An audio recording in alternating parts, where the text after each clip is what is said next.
Hello students, this is advocate Neeraj Gupta. इस particular question 16 में इस वीडियो में हम डिस्कस करेंगे maintenance, litigation expenses and permanent alimony की। ये मेरा प्रैक्टिकल लाइफ का भी अनुभव है कि जब लेडी स्पेशली डिवोर्स केस लगाती है तो साथ में वो मेंटेनेंस एलिमनी का भी लगाती है केस। तो वो सेक्शन 24-25 के हिसाब से लगता है। दोनों में फर्क क्या है? सेक्शन 24 जो है वो बात करता है कि भाई जब तक केस चल रहा है, केस तो हो सकता है फैसला होने में 2 साल लग जाए, 5 साल लग जाए, तो फिर लेडी अपना गुजारा कैसे करे? सपोज वो हस्बैंड से नाराज होके लड़के वॉटेवर, अब वो अपने मायके चली गई, बच्चे भी ले गई आमतौर पर साथ में। अब कैसे गुजारा होगा? माना हस्बैंड कहे जी जब कोर्ट का फैसला होगा, आपको पता ही है इंडिया में तो कई बार कोर्ट के फैसले बहुत लंबा समय भी ले लेते हैं, तो इसलिए फिर एक बना दिया सेक्शन 24 जो कि मेंटेनेंस दिलवाएगा हस्बैंड से वाइफ को, और जो भी उसका कोर्ट का खर्चा हो रहा है उसको भी दिलवाएगा। और ये टेम्परेरी नेचर का होता है जब तक फाइनल डिसीजन ना हो।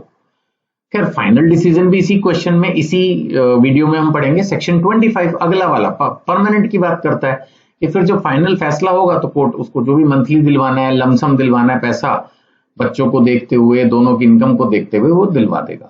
हाँ, वो बात अलग है कि वाइफ को सपोज पैसे दे दिए और बाद में वाइफ ने रीमैरिज कर ली, या मान लेते हैं वो एडल्ट्री में चली गई, तो इन दैट सिचुएशन वो उसका जो मेंटेनेंस है जो है वो कैंसिल हो सकती है। अब ये वाला पर्टिकुलर सेक्शन जो है वो जेंडर न्यूट्रल है। माना अब मैं आपको इसको पूरा उल्टा पढ़ाता हूं जिसके प्रोबेबिलिटी कम है इंडियन कंटेक्स्ट में, लेकिन प्रोबेबिलिटी है।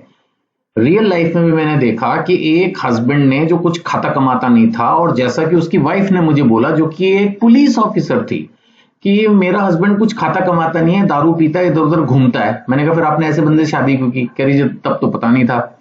और ऐसा भी हो सकता है उस केस में ऐसा नहीं था, लेकिन कि आदमी जिस वक्त मैरिज हुई उस वक्त ठीक था, बाद में मान लेते हैं गलत संगति में पड़ के उल्टे सीधे काम करने लगा, खाना कमाना छोड़ दिया। अब उसने अपनी वाइफ पे मेंटेनेंस का केस डाल दिया सेक्शन 24-25 के हिसाब से डिवोर्स के साथ।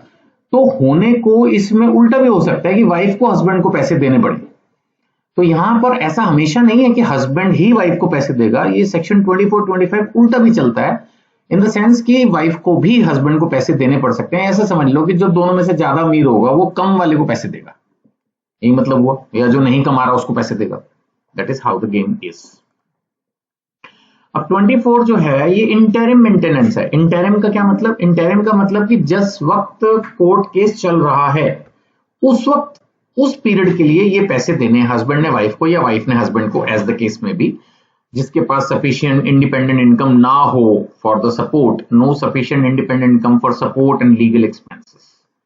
उस हिसाब से ये सेक्शन 24 काम करता है। कौन क्लेम करेगा? हस्बैंड या वाइफ, जो भी जेंडर न्यूट्रल है, जो फाइनेंशियली वीकर स्पाउस है वो इसमें केस फाइल कर सकता है। फाइनेंशियली वीकर यूजुअली वाइफ होती है, बट होने को कोई भी हो सकता है। नेचर ऑफ रिलीफ, इसमें मंथली मेंटेनेंस दी जाएगी ड्यूरिंग द केस, जब तक केस चल रहा है। मैं सेक्शन 24 की बात कर रहा हूं।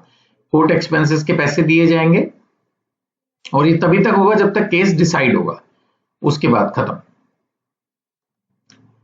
बात आई समझ में? अब आ जाते हैं हम सेक्शन 25 पे। ये बात करता है परमानेंट एलिमनी की, यानी कि डिसीजन हो गया कोर्ट का, जो कोर्ट को सही लगा एक बार में फाइनल सेट कर दिया। तो फिर ऑब्वियसली जो टेम्परेरी सेट किया था 24 में वो तो फिर खत्म हो जाएगा, 25 पे आ जाते हैं।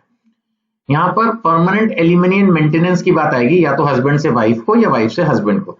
ये पेमेंट लमसम भी हो सकती है कि एक बार में देके खत्म करवाई कोर्ट ने, या फिर पीरियोडिकली मंथली ईयरली भी हो सकती है। दोनों के अपने प्लस हैं अपने माइनस हैं, जैसा जज साहब को ठीक लगेगा या जैसा पार्टीज चाहेंगी, जैसा पार्टी लेना चाहेंगी, देना चाहेंगी, बहुत सारे फैक्टर्स पे ये डिसाइड करेगा। ठीक है जी। अब किन बातों को कोर्ट कंसीडर करेगा? सबसे पहली बात तो दोनों पार्टीज के पास क्या इनकम है, क्या प्रॉपर्टी है, उनका क्या व्यवहार है, कंडक्ट ऑफ द पार्टीज। आजकल तो ये एडल्ट्री का ऐसा चल रहा है जिसका कोई हिसाब ही नहीं है, हर केस में ही घुसा हुआ ये। इसके अलावा financial needs and the standard of living, क्या उनकी रिक्वायरमेंट। अब जैसे अगर लेडी है और सपोज को दोनों बच्चों को पढ़ाना है, कल को बेटियां हैं, शादी करनी है, सब खर्चे इंडियन कंटेक्स्ट में होते हैं, तो उस हिसाब से कोर्ट को वो सब चीजें स्टैंडर्ड ऑफ लिविंग वगैरह देख के फैसले करने होंगे। फैसला फ्यूचर में चेंज भी हो सकता है।